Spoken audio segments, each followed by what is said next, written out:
ಕೃಷಿಕರು ಮಾತ್ರ ಅಲ್ಲಿದ್ದಾರೆ. ನಮ್ಮಲ್ಲಿ ನಾವು ಡಿಪೆಂಡ್ ಇರೋದು ರೈತರು 65%. ಅವ್ರ ಗತಿ ಏನ್ರಿ? ಇಂಥವ್ರು ಸರಿ, ನೀವು ದೋಸ್ತಿ ಮಾಡಿಕೊಂಡು ಇಂಥವ್ರ ಜೊತೆಯಲ್ಲಿ ಕೂಡಿ ನಮ್ಮ ದೇಶವನ್ನ ಹಾಳು ಮಾಡ್ತಾ ಇದ್ದೀರಿ. ನಮ್ಮ ದೇಶವನ್ನ ಗುಲಾಮಗಿರಿಯಲ್ಲಿ ಒಯ್ದಿಡ್ತಾ ಇದ್ದೀರಿ. ನಮ್ಮ ದೇಶವನ್ನ ಗಿರ್ವಿ ಇಟ್ಟಿದ್ರಿ. ಇವತ್ತು ಅಮೇರಿಕ ಹೇಳಿದ್ದೇ ಕೇಳೋದು. ಬೈಟೋ ಅಂದ್ರೆ ಬೈಟೋ, ಊಟೋ ಅಂದ್ರೆ ಊಟೋ. ಆದ್ರೆ ಮಾತು ನೋಡಿದ್ರೆ ದೊಡ್ಡ ಹೇಳ್ತಾರೆ. ಅರೆ, ನಿಮ್ಮ ದೇಶದ ಸ್ವಾಭಿಮಾನ ಕಾಪಾಡ್ಕೊಳ್ಳಿ, ನಿಮ್ಮ ದೇಶ ರಕ್ಷಣೆ ಮಾಡ್ಕೊಳ್ಳಿ, ನಿಮ್ಮ ರೈತರ ರಕ್ಷಣೆ ಮಾಡಿ. ಈಗ ನೋಡಿ, ಈ ಯುದ್ಧ ನಡೀತು. ಮೊದಲು ನಮಗೆ ಇರಾನ್ ಎಣ್ಣೆ ಕೊಡ್ತಿತ್ತು, ರಷ್ಯಾ ಎಣ್ಣೆ ಕೊಡ್ತಿತ್ತು, ವೆನೆಜುಲಾಲಿಂದ ಎಣ್ಣೆ ತರ್ತಿದ್ದೇವೆ. ಎಲ್ಲೆಲ್ಲಿ ಸಸ್ತಾ ಇದೆ, ಚೀಪ್ ಇದೆ, ಅಲ್ಲಿಂದ ತಂದು ನಮ್ಮ ದೇಶದಲ್ಲಿ ಪೆಟ್ರೋಲು, ಡೀಸೆಲ್ ಇವೆಲ್ಲ ತಯಾರು ಮಾಡ್ಕೋತಿದ್ದೇವೆ. ಇವತ್ತು ಮೋದಿ ಏನ್ ಹೇಳ್ತಾನೋ ಅಲ್ಲೇ ಖರೀದಿ ಮಾಡಬೇಕು. ಮೋದಿ ಯಾವ್ದ್ರ ಬಂದು ತಗೋಂತಾನೋ ಅದೇ ಬೆಲೆಗೆ ತಗೊಳ್ಬೇಕು. ಹೀಗೆ ನಮ್ಮೆಲ್ಲರಿಗೆ ನಮ್ಮ ದೇಶನೇ ಹಾಳು ಮಾಡ್ತಕ್ಕಂಥದ್ದು, ಸತ್ಯಾನಾಶ ಮಾಡ್ತಕ್ಕಂಥದ್ದು ಇವತ್ತು ಮೋದಿಯವರು ಮಾಡ್ತಾ ಇದ್ದಾರೆ. ಮತ್ತು ಯಾವಾಗಲೂ ಇಲ್ಲರ ದಿನ ಎದ್ದು ಮಾತಾಡ್ತಾರೆ. ಮನ್ ಕಿ ಬಾತ್, ಉಸ್ಕಿ ಬಾತ್, ಇಸ್ಕಿ ಬಾತ್ ಭಾಳ ಮಾತಾಡ್ತಾರೆ. ಈಗ ಯಾಕೆ ಮಾತಾಡೋದಿಲ್ಲಪ್ಪ? ಅಮೇರಿಕ ನಮ್ಮ ಮೇಲೆ ಇಷ್ಟ ಅನ್ಯಾಯ ಮಾಡ್ತಾ ಇದೆ. ಮಾತಾಡು. ಬೇರೆ ಊರಿಗೆ ಹೋಗ್ತಾ ಎಣ್ಣೆ ತರಬೇಡ ಅಂತ ಹೇಳ್ತಾರೆ, ಪೆಟ್ರೋಲ್ ತರಬೇಡ ಅಂತ ಹೇಳ್ತಾರೆ, ಆಯಿಲ್ ತರಬೇಡ ಅಂತ ಹೇಳ್ತಾರೆ. ಇಲ್ಲ, ನಾವು ಮಾಡಲ್ಲ, ನಮ್ಮ ನಿರ್ಣಯ ನಾವು ತಗೊಳ್ತೇವೆ. ಈಗ 30 ದಿವಸಿನ ಸವಲತ್ತು ಕೊಟ್ಟಿದ್ದಾನೆ. ಎಣ್ಣೆ ಖರೀದಿ ಮಾಡಕ್ಕೆ 30 ಡೇಸ್ ಸವಲತ್ತು ಕೊಟ್ಟನು. ಯಾರು? America Trump. ಅವ ಒಬ್ಬ ಡಿಕ್ಟೇಟರ್, ಇವ ಒಬ್ರು ಮೋದಿ ಅವ್ರ ಗುಲಾಮ್. 30 ಡೇಸ್ ಒಳಗಾಗಿ ನೀವು ಎಣ್ಣೆ ಖರೀದಿ ಮಾಡಬೇಕು. ಅದ್ರ ಮೇಲೆ ಮತ್ತೆ ನಾನು ಪರ್ಮಿಷನ್ ಕೊಟ್ಟರು ತಗೊಳ್ಬೇಕು, ಇಲ್ಲದ್ರೆ ಇಲ್ಲ. ನೀವು ಇದನ್ನು ಒಪ್ತೀರಾ? ಬ್ರಿಟಿಷರಿಗೆ ಕಾಂಗ್ರೆಸ್ ಪಾರ್ಟಿಯವರು ಒತ್ತೋಡಿಸಿದ್ರು, ಸ್ವಾತಂತ್ರ್ಯ ತಗೊಂಡ್ರು, ಗಾಂಧೀಜಿ ಅವ್ರ ಜೀವ ಕೊಟ್ಟರು, ಗುಂಡೇಟ್ ತಿಂದ್ರು. ಅಂತ ಕಾಂಗ್ರೆಸ್ ಪಾರ್ಟಿಗೆ ಬೈದು ಅಧಿಕಾರದಲ್ಲಿ ಬಂದ್ರಿ. ಈ ದೇಶ ಗುಲಾಮಗಿರಿಯಲ್ಲಿ ಒಯ್ಯಕ್ಕೆ ಬಂದ್ರ? ನಾನು ಕೇಳುತ್ತೇನೆ, ಕೆಲವು ಜನ ಬರೇ ಧರ್ಮದ ಹೆಸರ ಮೇಲೆ ದೇಶ ಕಟ್ಟಕ್ಕಾಗೋದಿಲ್ಲ. ಈ ದೇಶ ನಾವೆಲ್ಲರೂ ಸೇರಿ ಕಟ್ಟಬೇಕಾಗ್ತದೆ. ಕ್ಷಮಿಸಬೇಕು, ಸಮಯದ ಅಭಾವದಿಂದ ಮತ್ತು ನಾನು ಡೆಲ್ಲಿಗೆ 6 ಗಂಟೆ ಒಳಗೆ ಮುಟ್ಟಬೇಕಾದ್ರಲಿಂದ ಹೆಚ್ಚಿನ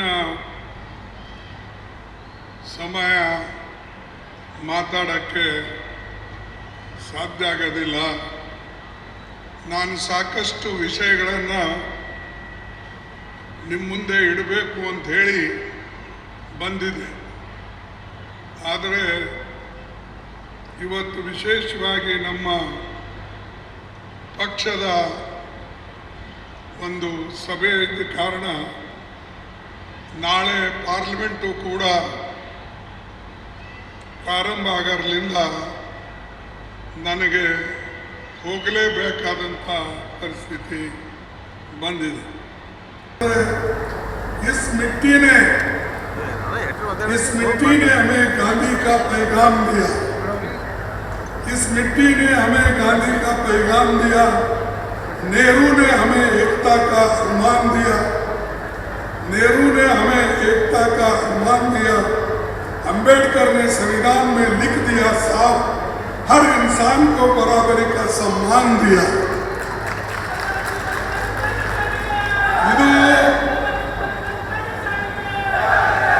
ಇದು ಬಾಬಾ ಸಾಹೇಬ್ ಅಂಬೇಡ್ಕರ್, ನೆಹರೂಜಿ, ಮಹಾತ್ಮ ಗಾಂಧಿ ಅವರು ದೇಶಕ್ಕೆ ಮಾಡಿದಂಥ ಕೆಲಸ, ಆ ಕೆಲಸದಿಂದ ಇವತ್ತು ಈ ದೇಶ ಉಳಿದಿದೆ ಹೊರತಾಗಿ ಈ ಮೋದಿಯವರಿಂದಿಲ್ಲ.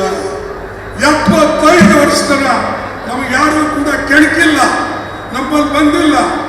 ಪಾಕಿಸ್ತಾನ ಸರಿ ಯುದ್ಧ ನಡೆಯುವಾಗ ಇಂದಿರಾ ಗಾಂಧೀಜಿ ಅವರು ಪಾಕಿಸ್ತಾನ ಹೊಡೆದು 2 ತುಕಡಿ ಮಾಡಿ ಒಂದು ಬಾಂಗ್ಲಾದೇಶ ಮಾಡಿದ್ರು, ಇನ್ನೊಂದು ಪಾಕಿಸ್ತಾನ ಆಗಿದೆ.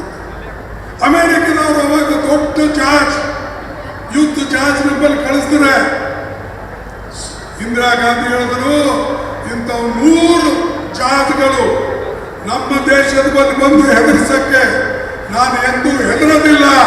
ನಮ್ಮ ದೇಶ ಸ್ವತಂತ್ರವಾಗಿರ್ತಕ್ಕಂಥದ್ದು, ನಾವು ಸ್ವತಂತ್ರವಾಗಿ ನಿರ್ಣಯ ತಗೊಳ್ತೇವೆ ಅಂತ ಇಂದಿರಾ ಗಾಂಧಿ ಅವರು. ಈ ಧೈರ್ಯ ನಿಮ್ಮಲ್ಲಿ ಯಾಕಿಲ್ಲ? ಮೋದಿ ಅವರೇ, ನಿಮ್ಮಲ್ಲಿ ಧೈರ್ಯ ಯಾಕಿಲ್ಲ? ಯಾಕಂದ್ರೆ ನೀವು ಬರೇ ಮಾತುಗಾರರು, ಕೆಲಸ ಮಾಡೋದು. ಇದು ಇಂದಿರಾ ಗಾಂಧಿ ಕೆಲಸ. ಅಮೆರಿಕನ್ ಜಹಾಜ್ ಬಂದು ನಿಂತ್ರು ಕೇರ್ ಮಾಡಲಿಲ್ಲ. ಬಾಂಗ್ಲಾದೇಶ್ ಸೆಪರೇಟ್ ಮಾಡಿ ಸ್ವತಂತ್ರ ಮಾಡಿ ಅವ್ರಿಗೆ ಕೊಟ್ಟರು. ಇಂಥ ಪಕ್ಷ ನಮಗಿದೆ. ದಯವಿಟ್ಟು ನೀವೆಲ್ಲರೂ ಕೂಡ ಒಂದಾಗಿ ಕೆಲಸ ಮಾಡಿ. ವಿಶೇಷವಾಗಿ ಸರ್ಕಾರದವರು ಏನು ಕಾರ್ಯಕ್ರಮ, ಬಹಳ ಒಳ್ಳೆ ಕಾರ್ಯಕ್ರಮ, ಮನೆ ಕಾರ್ಯಕ್ರಮ, ಕೆಲವು ಜನ ಕುರಿ ಸಾಗಾಣಿಕೆ ಕಾರ್ಯಕ್ರಮ, ಸ್ಕೂಲು, ಎಲ್ಲಕ್ಕಿಂತ ವಿದ್ಯೆಗೆ, ಹಾಸ್ಪಿಟಲ್ಗೆ ಎಲ್ಲಕ್ಕೂ ಕೂಡ ಮಹತ್ವ ಕೊಟ್ಟಿದ್ದಾರೆ ಸರ್ಕಾರದವರು. ಅದಕ್ಕಾಗಿ ಅವರಿಗೂ ನಾನು ಅಭಿನಂದಿಸ್ತೇನೆ. ಸರ್ಕಾರಕ್ಕೆ, ನಿಮಗೂ ಎಲ್ಲರಿಗೂ ಅಭಿನಂದಿಸಿ ನನ್ನ ಮಾತು ಮುಗಿಸ್ತೇನೆ. ಜೈ ಹಿಂದ್, ಜೈ ಕರ್ನಾಟಕ. ಬಂಧುಗಳೇ, ಈ ವೇದಿಕೆ ಮೇಲೆ ಆಸೀನರಾದಂಥ DK ಶಿವಕುಮಾರ್ ಡೆಪ್ಟಿ CM ಅವರೇ, ಹಿರಿಯ ಮುಖಂಡರು ಮತ್ತು ಮಂತ್ರಿಗಳಾದ ಶರಣಬಸಪ್ಪ ದರ್ಶನಾಪುರ ಅವರೇ ಹಾಗೂ ಡಾಕ್ಟರ್ ಶರಣಪ್ರಕಾಶ್ ಪಾಟೀಲ್ರೇ, ಪ್ರಿಯಾಂಕ್ ಖರ್ಗೆ ಅವರೇ, MI ಪಾಟೀಲ್ರೇ, ಶ್ರೀಮತಿ ಖನಿಜಾ ಫಾತಿಮಾ ಅಧ್ಯಕ್ಷರು ಸಿಲ್ಕ್ ಬೋರ್ಡ್, ಹಿರಿಯ ಮುಖಂಡರು ಮತ್ತು ನಮ್ಮ ಮಾಜಿ ಅಧ್ಯಕ್ಷರಾಗಿದ್ದರು, ಈಗ ಶಾಸಕರಾಗಿದ್ದಾರೆ ಅಲ್ಲಂ ಪ್ರಭು ಪಾಟೀಲ್ರೇ, ಈ ಭಾಗಕ್ಕೆ ಸುಮಾರು 3-4 ಸಲ ಶಾಸಕರಾಗಿ ಸೇವೆಯನ್ನು ಸಲ್ಲಿಸಿದಂಥ ಹಿರಿಯ ಮುಖಂಡರಾದ ಬಾಬುರಾವ್ ಚಿಂಚನ್ಸೂರ್ ಅವರೇ, ಇನ್ನೊಬ್ಬ ಹಿರಿಯ ನಾಯಕರಾದ MLCಗಳಾದ ಶ್ರೀ ತಿಪ್ಪಣ್ಣ ಕಮಕ್ನೂರ್ ಅವರೇ, ಹಾಗೂ ಹಿರಿಯರು ಯಾದಗಿರಿನ ಶಾಸಕರಾದ ಶ್ರೀ ಚೆನ್ನಾರೆಡ್ಡಿ ಅವರೇ, ನಮ್ಮ ಪಕ್ಷದ ಅಧ್ಯಕ್ಷರಾದ MLCಗಳಾದ ಶ್ರೀ ಜಗದೇವ್ ಗುತ್ತೇದಾರ್ ಅವರೇ, ಮತ್ತು ವೇದಿಕೆ ಮೇಲೆ ಕುಳಿತಂಥ ಎಲ್ಲ ಬೋರ್ಡಿನ ಚೇರ್ಮನ್ಗಳೇ, ಸದಸ್ಯರೇ ಮತ್ತು ಅಧಿಕಾರಿ ವರ್ಗದ ಮಿತ್ರರೇ ಮತ್ತು ಪಕ್ಷದ ಹಿರಿಯ ಮುಖಂಡರುಗಳೇ, ಇಲ್ಲಿ ಉಪಸ್ಥಿತಿರ್ತಕ್ಕಂಥ ನಮ್ಮ ರೈತ ಬಂಧುಗಳೇ, ತಾಯಿಂದರೇ, ಯುವ ಮಿತ್ರರೇ ಮತ್ತು ಮಾಧ್ಯಮದ ನಾನು ಹೆಚ್ಚು ವಿಷಯ ಪ್ರಸ್ತಾಪ ಮಾಡಬೇಕು ಅಂತ ಬಂದಿದ್ದೆ. ಆದರೆ ಕೆಲವು ಸಮಯ ಕೊರತೆಯಿಂದ ಪ್ರಮುಖವಾದಂಥ ಕೆಲವು ವಿಷಯಗಳನ್ನು ನಿಮ್ಮ ಮುಂದೆ ಇಟ್ಟು ಮೊಟಕುಗೊಳಿಸ್ತೀನಿ. ಅನೇಕ ವಿಷಯಗಳು ಪ್ರಿಯಾಂಕ್ ಖರ್ಗೆ ಅವರು ನಿಮ್ಮ ಮುಂದೆ ಇಟ್ಟಿದ್ದಾರೆ. ಈ ಭಾಗದಲ್ಲಿ ಏನು ಕೆಲಸ ಆಗಿದೆ, ಈ ಭಾಗದಲ್ಲಿ ಯಾವ್ಯಾವ ಅಭಿವೃದ್ಧಿ ಕೆಲಸಗಳನ್ನು ಅವರು ಪ್ರಾರಂಭ ಮಾಡಿದ್ದಾರೆ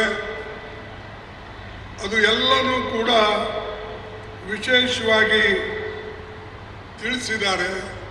ಮತ್ತು ನನಗೇನು ಹೆಮ್ಮೆ ಅನ್ನಿಸ್ತಾ ಇದೆ ಅಂದರೆ ಚಿತ್ತಾಪುರದ ಒಬ್ಬ ಪ್ರತಿನಿಧಿ ಇಡೀ ಕರ್ನಾಟಕದಲ್ಲೇ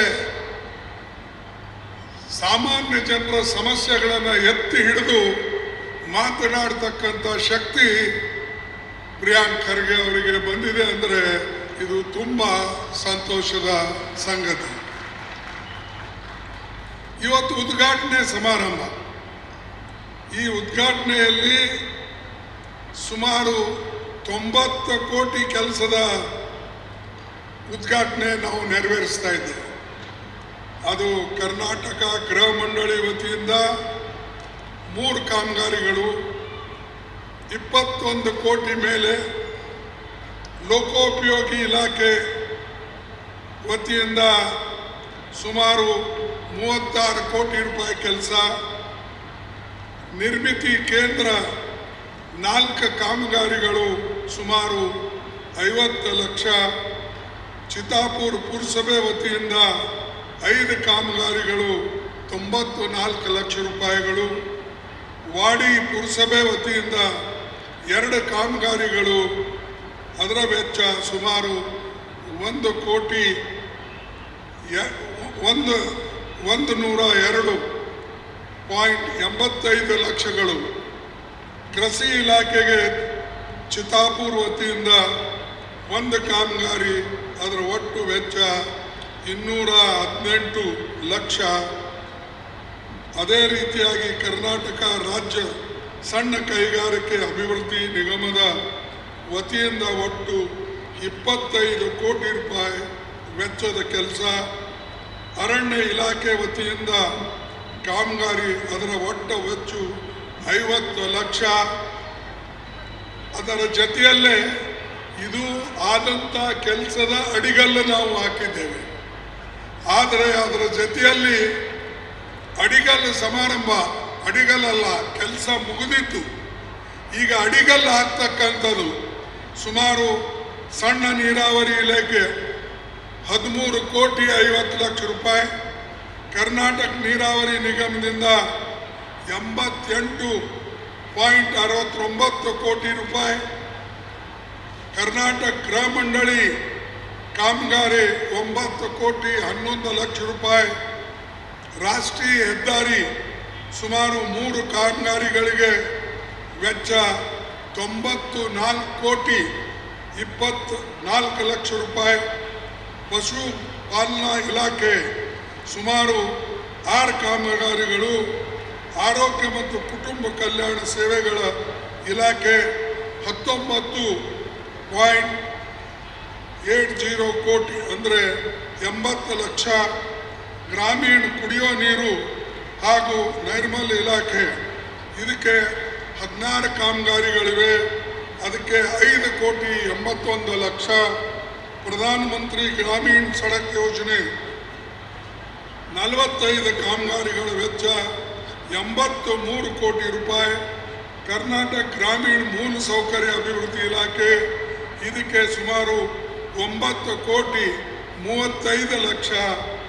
ಅದೇ ರೀತಿಯಾಗಿ ಕರ್ನಾಟಕ ವಸತಿ ಶಿಕ್ಷಣ ಸಂಸ್ಥೆ ಸಂಘ ಇದರ 2 ಕಾಮಗಾರಿಗೆ 14 ಕೋಟಿ ರೂಪಾಯಿ, ರಾಜೀವ್ ಗಾಂಧಿ ಹೌಸಿಂಗ್ ಕಾರ್ಪೊರೇಷನ್ 3 ಕಾಮಗಾರಿಗೆ ಸುಮಾರು 17 ಕೋಟಿ 71 ಲಕ್ಷ ರೂಪಾಯಿ, ಚಿತ್ತಾಪುರ ಪುರಸಭೆ 3 ಕಾಮಗಾರಿಗಳು ವೆಚ್ಚ 31.